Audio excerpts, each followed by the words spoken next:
Hi friends, മന്തിക്കും കബ്സയ്ക്കൊക്കെ ഒപ്പം ഒരു super തക്കാളി ചട്നി ആയാലോ. വളരെ സിമ്പിളായിട്ട് തയ്യാറാക്കാവുന്ന റെസിപ്പിയാണ്. റെസിപ്പിയിലേക്ക് കിടക്കുന്നതിന് മുമ്പ് നിങ്ങൾ ഈ ചാനൽ ആദ്യമായിട്ടാണ് കാണണമെങ്കിൽ സബ്സ്ക്രൈബ് ചെയ്യാനും ലൈക്ക് ചെയ്യാനൊന്നും മറക്കരുത് കേട്ടോ. ആകെ 2-3 ഇൻഗ്രീഡിയൻസ് മാത്രം മതി കേട്ടോ. നമുക്ക് ഒരു മിക്സിയുടെ ജാറിലേക്ക് ഒരു 3 തക്കാളി ചെറുതായിട്ട് അരിഞ്ഞിടാം.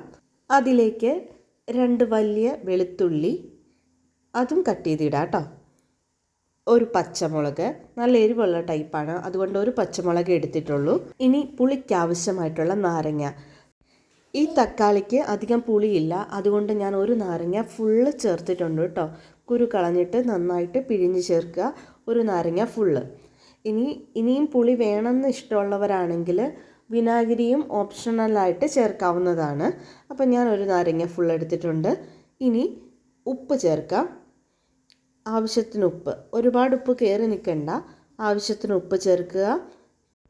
പുതിനയിലയും വറ്റൽമുളകിൻ്റെ ക്രഷുമൊക്കെ ഓപ്ഷണലായിട്ട് നമുക്ക് ചേർക്കാവുന്നതാണ്.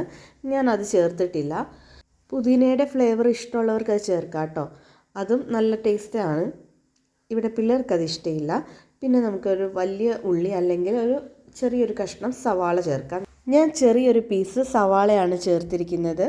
ഇവിടെ ആഫ്രിക്കൻ മല്ലി എന്ന് പറഞ്ഞൊരു ഇലയുണ്ട് കേട്ടോ, ശരിക്കും മല്ലിയിലയുടെ ഫ്ലേവർ തന്നെയാണ്. അതിൻ്റെ 2 പീസ് ചേർത്തിട്ടുണ്ട്. ഇത്ര ആയിട്ടുണ്ടെങ്കിൽ നമ്മുടെ തക്കാളി ചട്നിക്ക് വേണ്ട ഐറ്റംസ് എല്ലാം ആയി. ഇനി മിക്സിയിലിട്ട് നന്നായിട്ട് അടിച്ചെടുക്കാം. നമ്മുടെ തക്കാളി ചട്നി റെഡി ആയിട്ടുണ്ട്. വളരെ സിമ്പിളായിട്ട് തയ്യാറാക്കാവുന്നതാണ്.